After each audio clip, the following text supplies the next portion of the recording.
आप सभी बंधुओं को good evening to all of you. और आज की जो हमारी क्लास है बच्चों, वो आज हमारी क्लास चलेगी राष्ट्रपति की शक्तियों पर। आज शक्तियों का आज हम लोग खत्म कर देंगे चैप्टर में। इस लेक्चर में 4 लेक्चर पर हमने बातचीत किया राष्ट्रपति की शक्तियों के संदर्भ में। और आज की जो हमारी बातचीत है वो वित्तीय शक्तियों पर बातचीत होगी, सैन्य शक्ति पर बातचीत होगी और राजनयिक शक्ति पर बातचीत होगी। इसके अलावा जो अन्य शक्तियां हैं राष्ट्रपति की, आज हम लोग उन सब मुद्दों पर बातचीत करेंगे। राइट, शक्ति है बट इट्स ओके।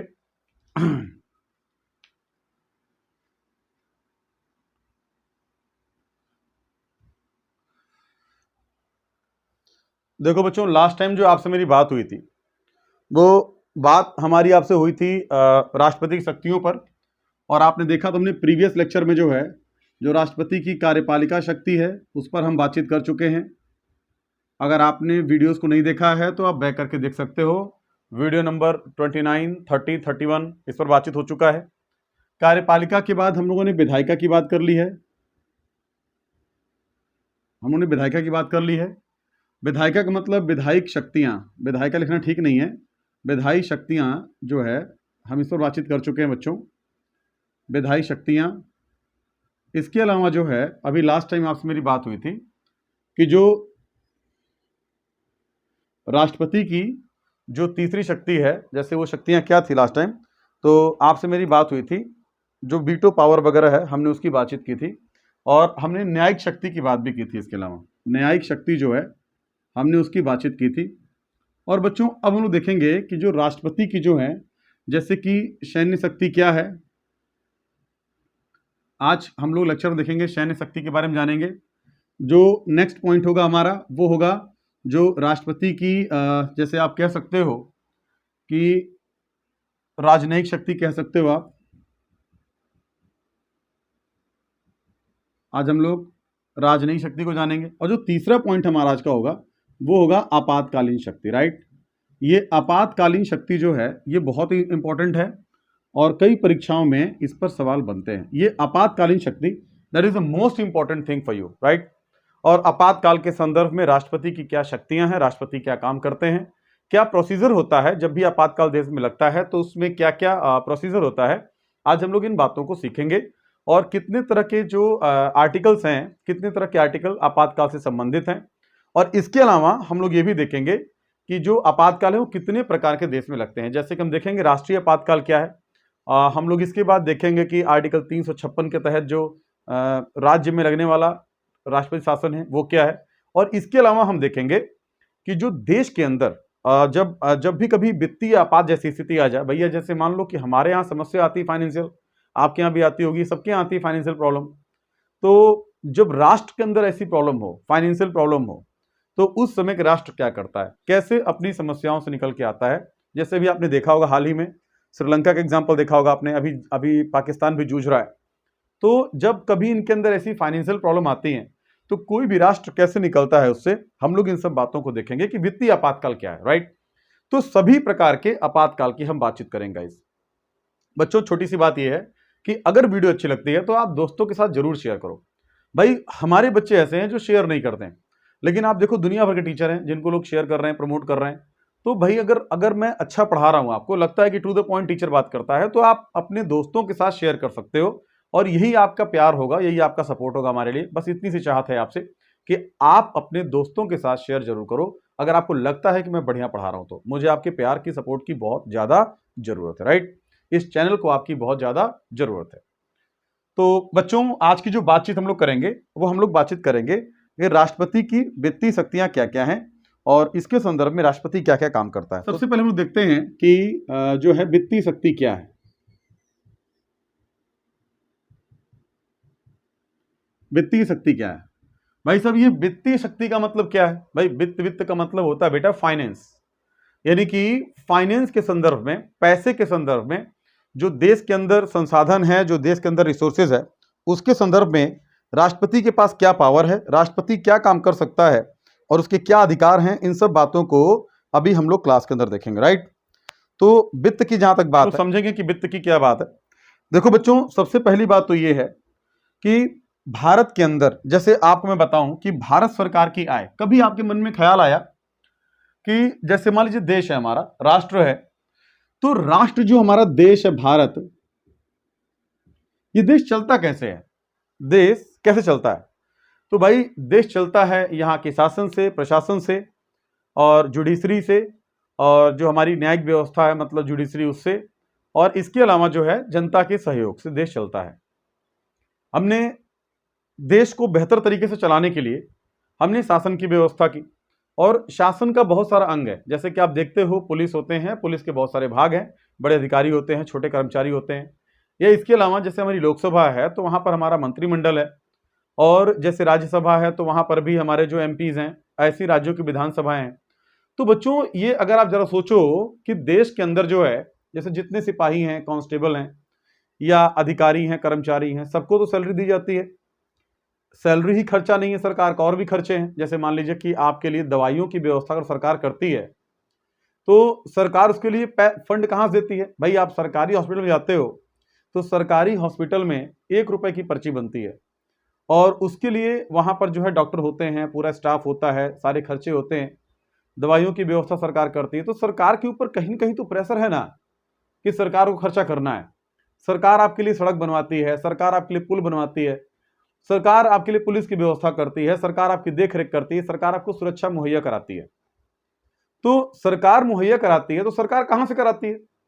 भैया सरकार के पास पैसा कहां से आएगा? जैसे मान लीजिए अगर पुलिस वाले हैं तो पुलिस वालों को सैलरी दी जाती है, तो पुलिस वालों को सैलरी दी जाती है तो सरकार कहां से देती है? भाई पुलिस राज्य सरकार का मुद्दा है, तो राज्य सरकार पुलिस वालों को, सिपाहियों को, कांस्टेबल को, दरोगा को तनख्वाह, सैलरी कहां से देगी? प्रश्न तो बनता है। तो तनख्वाह कहां से देगी, सैलरी कहां से देगी? इसके अलावा सड़क बनवा रही तो सरकार कहां से पैसा पे करेगी? सरकार आजकल अगर मान लीजिए कि गरीबों को राशन दे रही है तो उसके लिए सरकार कहां से फंड पे कर रही है? सरकार कहां से पैसा दे रही है? तो ये जो पैसा सरकार देती है, सरकार जो पैसा खर्चा करती है, वो सरकार कहीं से कमाती नहीं है, वो सरकार हम लोगों के ही पैसे को लेकर के और सरकार व्यवस्था को चलाती है। अब हम लोग का मतलब कौन? देश की जनता।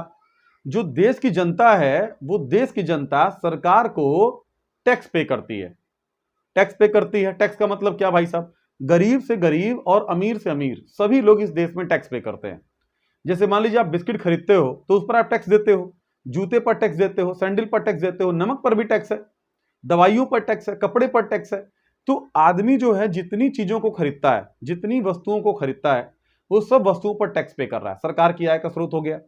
इसके अलावा कुछ लोग जो सरप्लस पैसा कमाते हैं, जिनकी बचत ज्यादा है, तो उन लोगों से सरकार प्रत्यक्ष टैक्स ले लेती है, भाई सीधा इनकम टैक्स ले लेती है सरकार। इसके अलावा सरकार ने कुछ कर्जे बांट रखे होते हैं, उन कर्जों से जो पैसा आता है, जो रेवेन्यू आता है, वो सरकार की आय का स्रोत है। तो सरकार की आय के बहुत सारे स्रोत हैं, जैसे जो टैक्सेस हैं, रेवेन्यू है, स्टैंप शुल्क है, या जो भी आप काम करते हो उसके लिए आप सरकार को टैक्स पे करते हो, वो सरकार की मुख्य आय का स्रोत है। इसके अलावा सरकार ने दूसरे देशों को कुछ सर्विसेज बेची हैं, सामान बेचा है, तो उसका पैसा भी सरकार के पास आता है।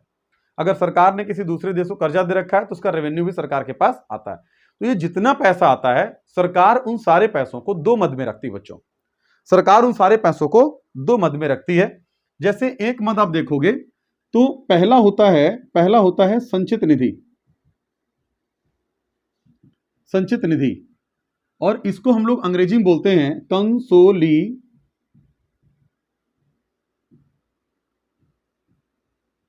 Consolidated fund. और जो दूसरा सरकार का मतलब अकाउंट आप कह सकते हो, मद होता है जो जहां पे सरकार पैसा रखती है, वो होता है आकस्मिक निधि।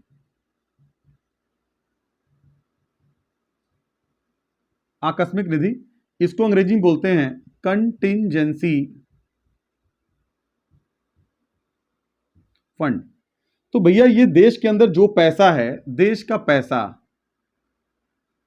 पैसा कितने मद पे है बच्चों? दो मद पे। पहला कौन सा? संचित, और दूसरा कौन सा बच्चा? आकस्मिक, राइट। तो जो पैसा संचित आकस्मिक है, तो इसमें ज्यादा पैसा होता है और इसमें इसकी तुलना में कम पैसा होता है।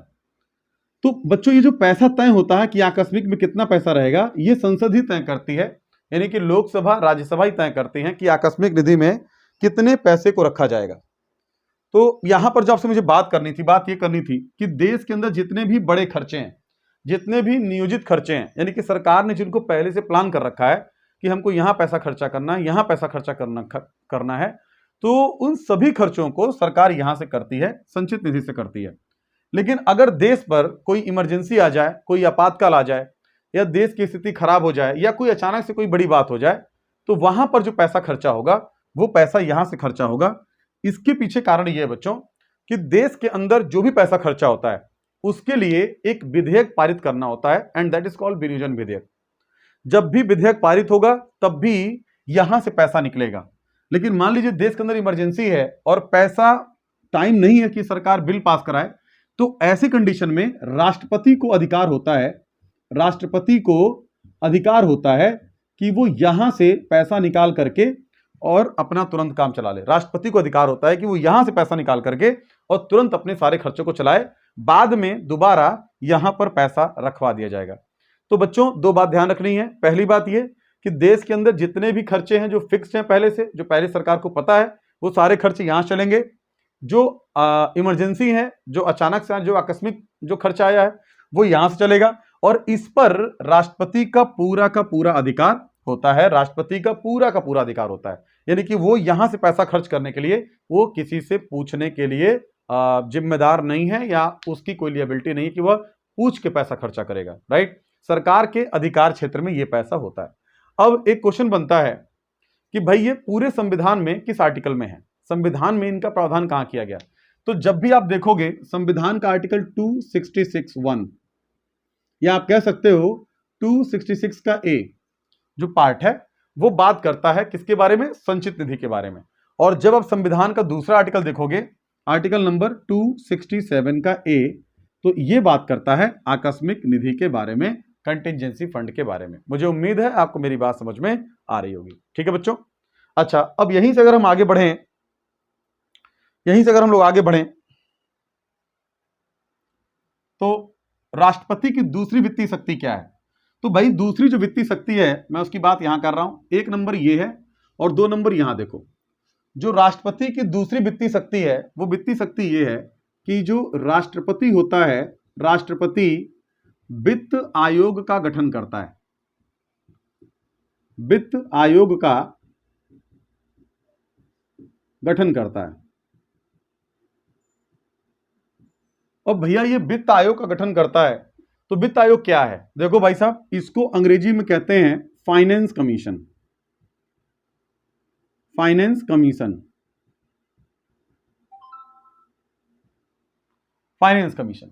अगर आप संविधान का आर्टिकल 280 देखोगे तो संविधान के आर्टिकल 280 में,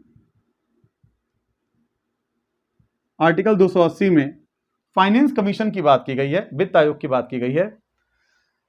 जो वित्त आयोग होगा इसकी नियुक्ति राष्ट्रपति के द्वारा की जाएगी। इसके अध्यक्ष की नियुक्ति जो है वो राष्ट्रपति के द्वारा की जाती है। अध्यक्ष की नियुक्ति किसके द्वारा? राष्ट्रपति के द्वारा की जाती है। किसकी नियुक्ति? अध्यक्ष की नियुक्ति। सॉरी। अच्छा, खास बात यह है कि जो अध्यक्ष होता है वो अध्यक्ष राष्ट्रपति के द्वारा नियुक्त होता है और हर 5 वर्ष के लिए होता है। एक बार नियुक्त होगा तो 5 वर्ष के लिए अपॉइंट होता है और 5 वर्ष तक वो अपने पद पे बना रहता है। इसके पहले भी उसका पद खाली हो सकता है, लेकिन उसके लिए विभिन्न परिस्थितियां हैं। सामान्य अवस्था में जो अध्यक्ष होता है वो 5 वर्ष के लिए अपने पद पे आता है। अगर आप संविधान को आज देखोगे तो आज संविधान में आज जो है संविधान में 15वें वित्त आयोग का गठन किया गया था। ये वर्ष 2020 में किया गया है। 15वें वित्त आयोग का गठन किया गया है। और बच्चों ये बहुत इंपॉर्टेंट पॉइंट है, ये परीक्षा में आपसे क्वेश्चन आ सकता है कि वर्तमान में वित्त आयोग के अध्यक्ष कौन है। तो जो अभी चल रहा है करंट में वो 15वां वित्त आयोग है और 15वें वित्त आयोग का गठन 2020 में किया गया था। 2020 में किया गया था और 2020 से लेके 2025 तक ये अपने पद पर रहेंगे। वर्तमान में जो इसके अध्यक्ष हैं वो एन.के. सिंह हैं। एन.के. सिंह हैं। वो कौन है बच्चा? तो वो अभी हमारे वर्तमान में वित्त आयोग के अध्यक्ष हैं। तो वित्त आयोग के संदर्भ में पूरी शक्ति राष्ट्रपति के पास है, इसलिए मैंने आपको यहां पे बताया इसको। एक दूसरी बात जो इंपॉर्टेंट ये भी जाननी है कि वित्त आयोग करता क्या है। जैसे बहुत सारे बच्चों के मन में ख्याल आ रहा होगा कि वित्त आयोग क्या करता है, वित्त आयोग का काम क्या है, राष्ट्रपति इसको क्यों गठन करता है, राष्ट्रपति इसका गठन क्यों करता है, इसकी आवश्यकता क्यों पड़ी। तो भाई साहब वित्त आयोग जो है उसका मुख्य कार्य क्या है? उसका मुख्य कार्य यह है कि जो जैसे मान लीजिए आमी आमी बेटा थोड़ा पानी दे देना प्लीज। हाँ, जो वित्त आयोग होगा वो इसका काम यह है बच्चा, काम यह वित्त आयोग का कि जितना भी टैक्स लगता है भारत में तो उसमें से कुछ टैक्स केंद्र सरकार लगाती है, कुछ टैक्स राज्य सरकार लगाती है। जो भी टैक्सेशन केंद्र सरकार के द्वारा लगाया गया है तो केंद्र सरकार के द्वारा लगाए जाने वाला टैक्स जो राज्य सरकार के द्वारा वसूला जाए तो राज्य सरकार टैक्स वसूल करके केंद्र सरकार को सौंपती है और उस टैक्स में से राज्य की हिस्सेदारी क्या होगी यह तय करता है वित्त आयोग। मतलब जो पैसा राज्य सरकार अपने नागरिकों से वसूल करके केंद्र सरकार को देती है उस पैसे में से कितना हिस्सा होगा राज्यों का यह तय करता है वित्त आयोग। यह फाइनेंस कमीशन का काम है। दूसरी बात यह है कि वित्त आयोग का दूसरा महत्वपूर्ण कार्य यह है कि वित्त आयोग का जो दूसरा महत्वपूर्ण कार्य है वो ये है कि जब भी राष्ट्रपति को कोई वित्तीय सलाह चाहिए होता है तो वित्त आयोग से सलाह मांग सकता है।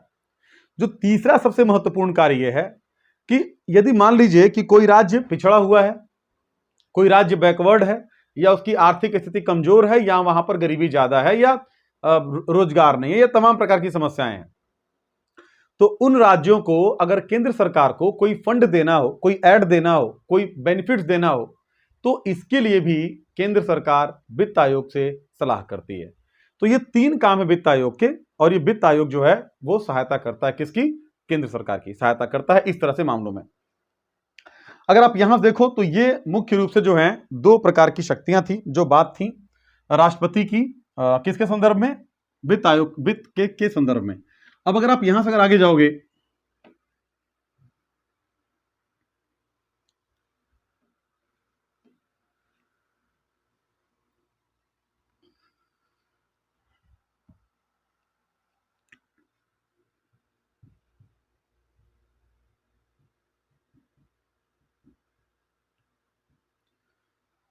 अब जो नेक्स्ट पॉइंट है बच्चों वो है सैन्य शक्ति। और सैन्य शक्ति में राष्ट्रपति के पास जो सबसे एमिनेंट कार्य है वो केवल एक ये है कि आर्टिकल 53 कहता है, आर्टिकल 53 कहता है, क्या कहता है भैया? कहता है पल पल तुमसे होके दिल ये दीवाना और एक पल भी जाने जाना हमसे दूर नहीं जाना। अबे दूर जाने में भलाई है बच्चा, दूर जाने में भलाई है बेटा। पढ़ लो, दबा के पढ़ो, दबा के चौथे गियर में, नहीं तो फिर ऐसी चैनल सब्सक्राइब करो हमारी तरह कि चैनल सब्सक्राइब करो, चैनल सब्सक्राइब करो। दबा के पढ़ो यार, लाइफ में स्टेबल हो जाओ भाई, दबा के पढ़ो भाई साहब। आर्टिकल 53 कहता है कि जो राष्ट्रपति है ना भाई साहब, राष्ट्रपति जो राष्ट्रपति है वो तीनों सेनाओं का अध्यक्ष होगा, तीनों सेनाओं का अध्यक्ष होगा। मतलब तीनों ही सेनाओं में जो सबसे महत्वपूर्ण फैसला हो सकता है वो राष्ट्रपति ले सकता है। राष्ट्रपति अंतिम रूप से अधिकृत है तीनों सेनाओं को रेगुलेट करने के लिए और जो तीनों सेनाओं के अध्यक्ष होते हैं उनकी नियुक्ति भी राष्ट्रपति ही करता है। अगर भारत किसी देश पर आक्रमण करता है तो इसके लिए राष्ट्रपति की सहमति आवश्यक है, बिना उसकी सहमति के आक्रमण नहीं कर सकता है। अगर भारत जो है सेना से संबंधित कुछ महत्वपूर्ण निर्णय लेता है तो उसकी अध्यक्षता राष्ट्रपति करता है। तो सैन्य शक्ति के संदर्भ में राष्ट्रपति की ये सारी शक्तियां हैं। ठीक है बच्चों, अगर हम लोग यहां से आगे बढ़े तो अब देखते हैं कि भारत की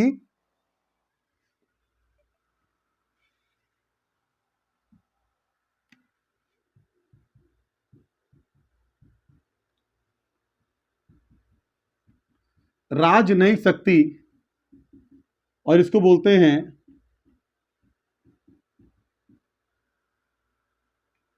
डिप्लोमेटिक पावर। तो राष्ट्रपति की राजनयिक शक्ति क्या है, डिप्लोमेटिक पावर क्या है, इस बात को देखिए। तो जो डिप्लोमेटिक पावर है राष्ट्रपति की, जो राजनयिक शक्ति है वो शक्ति ये है कि जैसे मान लो भैया, एक सिंपल सी बात समझना कि अगर ये इंडिया है, अगर ये इंडिया है और ये कनाडा है, मान लीजिए कि अगर भारत सरकार को कनाडा की सरकार से कोई कांटेक्ट करना है, किसी गंभीर मुद्दे पर बातचीत करना है, तो क्या सीधे प्रधानमंत्री फोन मिला देंगे, हाँ हेलो कनाडा के प्रधानमंत्री हम बोल रहे हैं नरेंद्र मोदी, ऐसा होता है क्या? ऐसा कर सकते हैं क्या? नहीं। इन दोनों देशों में एम्बेसी होती है। क्या होता है बच्चा? एम्बेसी होती है, राजदूत होते हैं, और वो जो राजदूत होते हैं वो दोनों देश के बीच में मीडिएटर का काम करते हैं। अगर भारत सरकार को कोई सूचना देना है तो भारत सरकार वो सूचना यहां की एम्बेसी को देगी। मतलब जो भारत की जो अपनी एम्बेसी है कनाडा में, तो भारत सरकार अपनी एम्बेसी को सूचित करेगा और वो एम्बेसी वहां की सरकार से कांटेक्ट करती है, क्या क्या प्रावधान उस पर बातचीत होता है, तो कोई आय कार्रवाई तय होती है। या अगर यहां पर किसी देश में कोई समस्या है तो वो देश यहां पर जो कनाडा की एम्बेसी होगी उससे संपर्क करेगा। मेरे कहने का मतलब यह है कि प्रत्येक देश के